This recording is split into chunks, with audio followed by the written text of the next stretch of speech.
मित्रों नमस्कार। आज हम आपको एक इच्छाधारी नागिन की कहानी बताते हैं। नागलोक की यह नागिन एक तपस्वी ऋषि के श्राप के कारण पृथ्वी पर निवास करती थी। मित्रों, हमारे शास्त्रों में कहा गया है कि कोई भी सर्प 12 वर्षों के बाद वह अपनी इच्छा अनुसार कोई भी रूप बदल सकता है और अपनी इच्छा से कहीं भी आ जा सकता है। नागलोक की यह नागिन को पृथ्वी पर रहते 12 वर्ष से ज्यादा हो चुके थे और वह नागिन अब इच्छाधारी नागिन बन चुकी थी। पृथ्वी पर रहते रहते उसने सभी मनुष्यों का हालचाल अच्छे से जान लिया था। मित्रों, नागिन जहां रहती थी वहीं से कुछ दूरी पर एक गांव था। उस गांव में एक बूढ़ी औरत और उसका एक बेटा और बहू रहते थे। नागिन उस छोटे से परिवार को शुरू से ही देखते आ रही थी कि कैसे पिता के ना रहने पर बूढ़ी औरत ने अपने बेटे की परवरिश की और पढ़ा लिखा कर उस बेटे का विवाह भी कर दिया। बहुत सारे कष्ट और अनेकों परेशानियों से गुजरकर उस बुढ़िया औरत ने अपना परिवार बसाया था। बुढ़िया औरत हमेशा यही सोचती थी कि एक बेटा और एक बहू है, बुढ़ापे में ये मेरा ख्याल रखेंगे और मेरा भी बुढ़ापा अच्छे से गुजर जाएगा। लेकिन शायद होनी को कुछ और ही मंजूर था। अभी बुढ़िया के कष्ट भरे दिन नहीं बीते थे। इस उम्र में आकर भी उस बुढ़िया औरत को अभी इम्तिहान देने बाकी थे। मित्रों, ये सारा किस्सा वह इच्छाधारी नागिन जानती थी।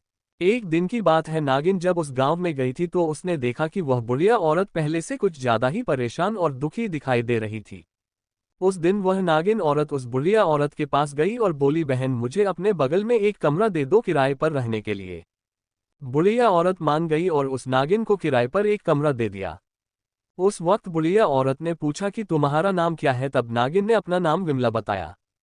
उस वक्त नागिन एक औरत के रूप में गई थी। अब विमला ने उस बुढ़िया औरत से नाम पूछा कि तुम्हारा क्या नाम है, तो उस बुढ़िया ने कहा कि मेरा नाम कमला है। इस तरह से कमला और विमला की जान पहचान हो गई और विमला, जो एक इच्छाधारी नागिन थी, वह अगले दिन से पड़ोसन बनकर रहने लगी। कुछ दिन बिताने के बाद कमला, बुढ़िया और विमला दोनों अच्छी सहेली और अच्छी पड़ोसन बन गई। दोनों अच्छे से रहने लगे थे, लेकिन बुढ़िया कमला की परेशानी और चिंता का कारण जानने के लिए पड़ोसन बनकर आए इच्छाधारी नागिन बुढ़िया के घर का सारा हाल अब जान चुकी थी। मित्रों, बुढ़िया कमला के घर का हाल चाल जानने के बाद वह इच्छाधारी नागिन दूसरे गांव में जाकर एक तपस्विनी का भेष बदलकर लोगों के बीच उस बुढ़िया औरत कमला के घर की बात देखिए कैसे लोगों से कहती है, हे गांव के लोगों, हमारे, आपके और सभी के जीवन में अक्सर कुछ बातें ऐसी दिखाई देती है जो लगती तो सामान्य है किंतु सामान्य होती नहीं है। हम सब जीवन में कई बार ऐसा व्यवहार करने लगते हैं जो हमें तो ठीक लगता है लेकिन दूसरे को ठीक नहीं लगता। ऐसी अनेक छोटी छोटी बातें हैं जो सभी के जीवन में यहाँ वहाँ बिखरी होती है, जिनका अर्थ बहुत गहरा होता है लेकिन तत्काल समझ नहीं आता है। हे गांव वालों, आज मैं आपको इनसे संबंधित कुछ ऐसी जानकारी देने जा रही हूँ जो आपको ये सोचने पर विवश कर देंगे कि कहीं आप तो अपने घर परिवार में ऐसा नहीं कर रहे हैं। मित्रों, कई बार कोई व्यक्ति किसी बात को लेकर घुटन का अनुभव करने लगता है। वह अपने दिल की बात किसी को कहना चाहता है ताकि उसके मन का बोझ कुछ हल्का हो जाए। और जब कभी वह इस बारे में अपने मित्र, परिचित या संबंधी से अपने दिल की बात कहने का प्रयास करता है, तभी उस बात को सुनने वाला उसकी बात बीच में ही काटकर उसी से मिलती जुलती हुई अपनी बात बीच में ही शुरू कर देता है। सुनाने वाला आदमी अपनी बात को तो कर नहीं पाता है और दूसरे की बात विवशता में सुननी पड़ जाती है। इस प्रकार की समस्याएं महिलाओं के सामने अधिक आती है। अब इच्छाधारी नागिन कहती है, हे गांव वालों, एक गांव में कमला को उसकी बहू ने कुछ परेशान कर रखा था और बेटा भी उसकी बात ना सुनकर बहू की ही बात सुनता था। जबकि कमला बहू के साथ बहुत अच्छा व्यवहार करती थी। कमला काफी दिन से भीतर ही भीतर घुट रही थी। एक दिन वह पास में रहने वाली विमला के पास गई, सोचा दिल की बात करेगी। उसने जैसे ही अपनी बहू की बात की वैसे ही विमला ने उसके मुंह की बात छीन ली और बोलने लगी कि आजकल तो सारी बहुएं ऐसी ही होती है।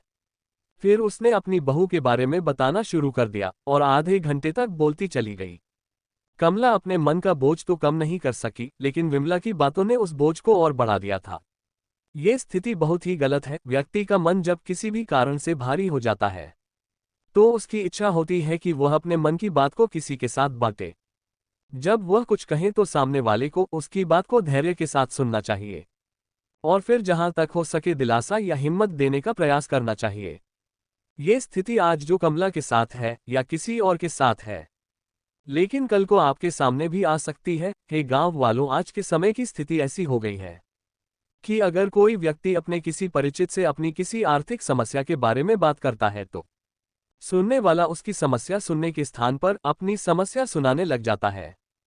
शायद उसे इस बात का भय रहता है कि समस्या सुनाने वाला कहीं उससे पैसा न मांग ले, जबकि उसका ऐसा कोई विचार नहीं होता है। मित्रों, बहुत से लोगों का ये स्वभाव होता है कि जब उसके किसी परिचित के साथ अच्छे संबंध होते हैं तो वह उसे अपना सबसे अच्छा मित्र, संबंधी आदि समझने लग जाता है। वह सोच लेता है कि उससे जीवन भर संबंध इसी प्रकार मधुर बने रहेंगे।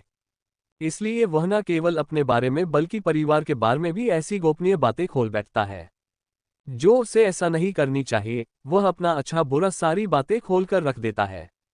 ये संबंधों की विडंबना है कि जिनके बारे में हम ये सोचते हैं कि उसके साथ हमारे संबंध जीवन भर अच्छे बने रहेंगे, कभी टूटेंगे नहीं, वही संबंध किसी भी समय पलक झपकते ही टूट जाते हैं और घी खिचड़ी वाले संबंध शत्रुता में बदल जाते हैं।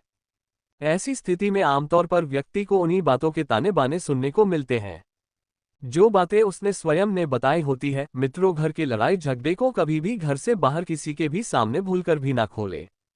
ऐसा कोई घर नहीं है जहां पर घर परिवार के सदस्यों के बीच कभी किसी बात को लेकर मनमुटाव न होता हो। इसका मतलब यह नहीं कि आप तत्काल इस बारे में घर के बाहर किसी को भी इसके बारे में बताने लगे। इस बात का ध्यान परिवार के सभी सदस्यों को रखना चाहिए कि घर के झगड़े घर के भीतर ही निपटा लिया जाए। बहुत से व्यक्ति के मन में यह दबी हुई लालसा रहती है कि उसके किसी परिचित अथवा पास पड़ोस में रहने वालों के घर में कोई झगड़ा हो और उन्हें उसके बारे में सुनने को मिले। ऐसे लोगों के सामने जब भी कोई व्यक्ति बात करता है तो सुनने वाला पूरी सहानुभूति जताते हुए उसे ठीक कहता है और दूसरे तीसरे पक्ष पर सारा दोष डाल देता है। ऐसा कहकर वह अपना दिल तो हल्का कर लेता है, लेकिन दूसरे को ताने बाने मारने का अधिकार भी दे देता है। बाद में वह व्यक्ति कही गई बातों में और कई बातें अपनी तरफ से जोड़कर दूसरे पक्ष को बता देता है। परिणामस्वरूप संबंध और भी बिगड़ जाते हैं। इसलिए भूलकर भी घर की बातों को बाहर किसी से भी नहीं कहें। तो मित्रों, अगर हमारे द्वारा बताई गई जानकारी आपको अच्छी लगी हो तो एक लाइक अवश्य करें और चैनल पर नए हैं तो सब्सक्राइब भी कर लेवें और नागिन की कही हुई इन बातों को ना भूलें जो उसने मनुष्यों के हित के लिए कही है।